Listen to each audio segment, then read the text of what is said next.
Kepala Staf Angkatan Darat Jenderal TNI Maruli Simanjuntak mengatakan akan membangun jembatan darurat sebagai alternatif jalan penghubung di lokasi terdampak bencana di Sumatera. TNI akan membangun jembatan cepat dan alternatif di daerah bencana. Jembatan ini akan menjadi akses penghubung bagi warga untuk beraktivitas dan dapat dilalui kendaraan roda 2. Jembatan darurat ini dibangun dengan ring baja. Kepala Staf Angkatan Darat Jenderal TNI Maruli Simanjuntak bilang jembatan dengan skala besar akan menjadi pekerjaan PU. Kita sudah mulai belanja di Jakarta, ada jembatan ya. Kita kan membuat jembatan yang cepat, efektif.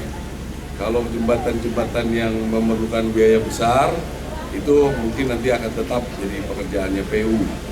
Jadi jembatan-jembatan emergensi yang kita lakukan karena sangat panjang, kalau membangun mungkin membutuh puluhan miliar, mungkin paling tidak anak-anak sekolah atau yang melintas 1-2 motor itu yang kita akan lebih fokuskan ke depan, yang penting terhubung.